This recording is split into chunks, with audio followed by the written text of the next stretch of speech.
Nous méditons l'Évangile selon saint Matthieu, au chapitre 7, des versets 15 à 20. À l'écoute du Seigneur. Méfiez-vous des faux prophètes qui viennent à vous déguisés en brebis, alors que dedans, ce sont des loups voraces. C'est à leurs fruits que vous les reconnaîtrez.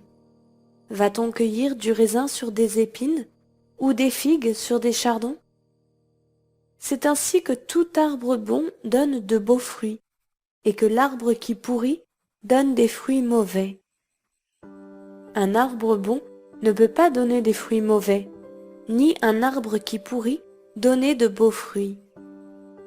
Tout arbre qui ne donne pas de beaux fruits est coupé et jeté au feu. Donc, c'est à leurs fruits que vous les reconnaîtrez. Prière. Seigneur, je te cherche. Plus ou moins consciemment, mais je te cherche. J'ai besoin de toi. Je crois en toi, Seigneur. J'espère en toi. J'ai confiance en toi que tu m'acceptes tel que je suis, que tu me choisisses avec ce que j'aime de moi-même et ce que je n'aime pas de moi-même. Et quand je te dis « je t'aime », tu me dis « et moi encore plus ». Demande. Apprends-moi à t'écouter, Seigneur. Réflexion.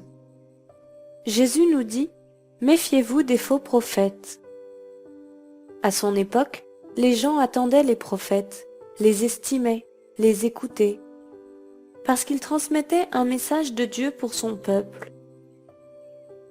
Aujourd'hui, nous aussi nous désirons entendre la voix du Seigneur, savoir par où aller, que faire. On entend souvent « Si le Seigneur me disait ce qu'il faut faire ». Sommes-nous réellement à la recherche de la volonté du Seigneur? Ou bien voulons-nous entendre ce que nous voulons? Nous pouvons entendre beaucoup de messages, mais lesquels écoutons-nous? Auxquels prêtons-nous attention?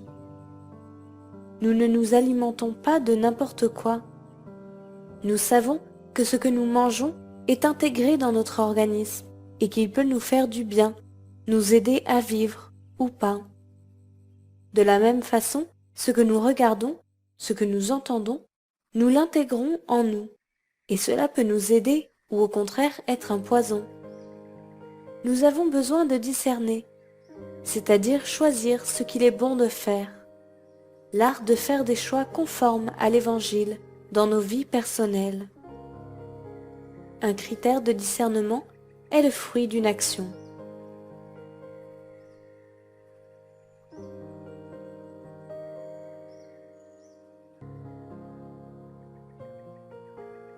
Deuxième point. Comment savoir si ce que nous avons choisi, notre chemin ou la décision d'un autre, est celui d'un chrétien, c'est-à-dire de celui qui suit le Christ? Écoutons encore une fois saint Paul.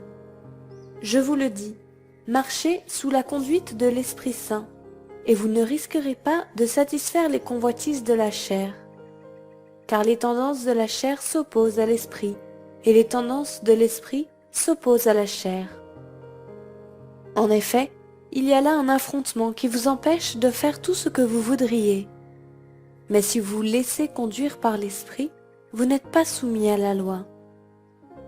On sait bien à quelles actions mène la chair: inconduite, impureté, débauche, idolâtrie, sorcellerie, haine, rivalité, jalousie, emportement, intrigue, division, sectarisme, envie, beuverie, orgie et autres choses du même genre.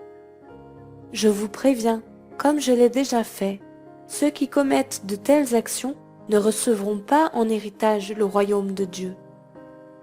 Mais voici le fruit de l'esprit: amour, joie, paix, patience, bonté, bienveillance, fidélité, douceur et maîtrise de soi.